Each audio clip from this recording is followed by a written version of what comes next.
Early 2025, President Donald Trump made a bold promise. America would stand on its own. No more dependence on foreign goods. No more weak supply chains. But that promise didn't last. Quietly, without major headlines, a new executive order changed everything. Tariffs were suddenly cut on key imports: nickel, graphite, chemicals, medicines. The reason was simple. America could not keep up. Domestic production was not enough. Not for EVs, not for factories, not for medicine. And for automakers with global supply chains, this was no longer politics. It was survival. More than 45 types of goods were suddenly spared from heavy tariffs. Battery metals, industrial chemicals, even special magnets and LED components. But this relief came with strings attached.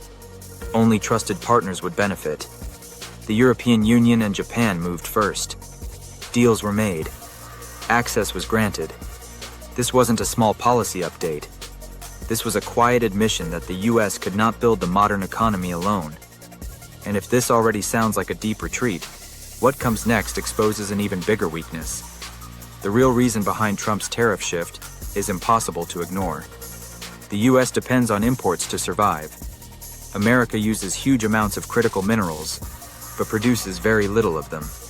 Nowhere is this clearer than in the electric vehicle industry. Take graphite. It is the core of every EV battery. In 1 year alone, the US used over 50,000 tons. It produced zero. Almost all of it comes from abroad. And more than 90% of global processing is controlled by China. Even when graphite comes from other countries, it often still passes through Chinese factories before it reaches American plants. Then there is nickel. The US has limited recycling.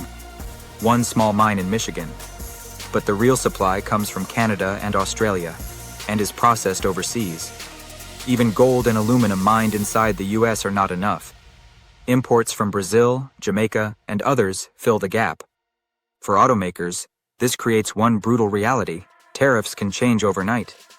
But dependence cannot. And the deeper the world moves into electrification, the tighter this trap becomes. Because now the costs don't just rise, they begin to explode. No industry is getting hit harder than the auto industry. From Detroit's Big Three to foreign brands building cars inside the US, everyone is feeling the shock. Modern cars depend on thousands of parts. Most of them cross several borders before one vehicle is finished. That's the problem. When tariffs rise at every border, costs don't just add, they stack. This year, vehicle tariffs jumped to 25%. Steel and aluminum soared to 50%. The impact is brutal. Analysts now estimate that automakers face over $100 billion in extra costs in a single year. That's about $5,000 more per American-built car, and over $8,000 more for imported models. So far, most car makers have tried to hide the pain. They cut profits. They remove features. They quietly raise fees in the fine print, because shocking buyers all at once could crash demand. But this strategy has limits. Luxury cars and EVs are next in line for major price jumps. They rely the most on foreign materials. Inside boardrooms, fear is growing. Some executives welcome Trump's exemptions. Others warn the constant policy swings make long-term planning impossible. But even as the industry absorbs these blows, something bigger is happening beyond the factories. The real winners and losers are being decided far outside America. Trump's order made one thing clear: tariff relief is not a gift. It is a weapon. Only countries willing to give something back get access. And that triggered a global rush. The European Union was first. Then Japan. Both secured deals that pushed auto tariffs down toward 15%. Then South Korea followed, cutting vehicle duties while promising massive new investments inside the US. Even India, once hit with crushing penalties over Russian oil ties, is now pushing for relief. New rates could drop to 10 to 15%. Taiwan is negotiating hard to escape its 20% tariff wall. For automakers, these deals decide survival. One factory gets relief. Another gets locked out. One model stays affordable. Another vanishes from the market. But this patchwork system creates chaos. Long-term plans turn into guesses. Global strategies turn into gambles. And while nations fight for position at the negotiating table, there is one group that always pays last: the buyers. In the end, every tariff decision hits the same place: your wallet. Metal costs go up, parts get more expensive, transport gets delayed, and even if car makers try to absorb the blow, the pressure keeps building. Interest rates are already squeezing buyers.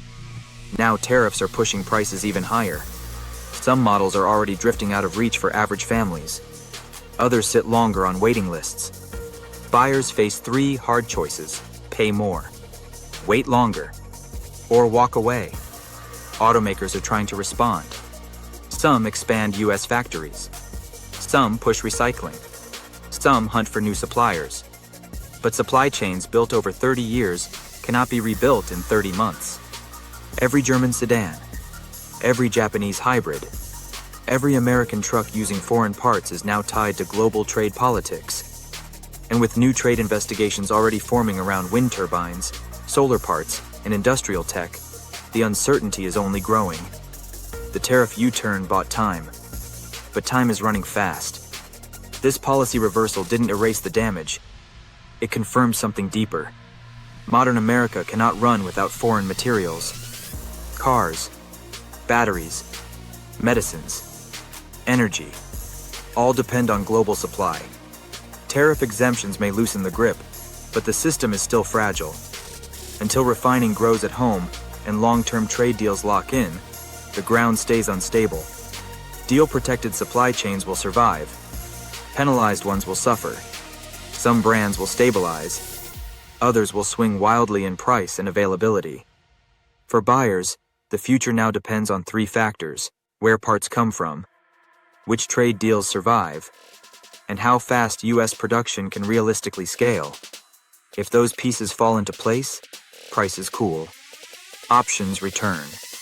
The market breathes again. If they don't, trims disappear, waits grow longer, and affordability keeps slipping. The winners will not just be good at building cars, they will be good at navigating power. So what do you think? Did these tariff changes really help American automakers, or did they only delay a bigger shock? Will buyers accept higher prices, or will demand finally break? And do you believe global partners will keep playing along, or is the next trade war already forming? Leave your thoughts in the comments.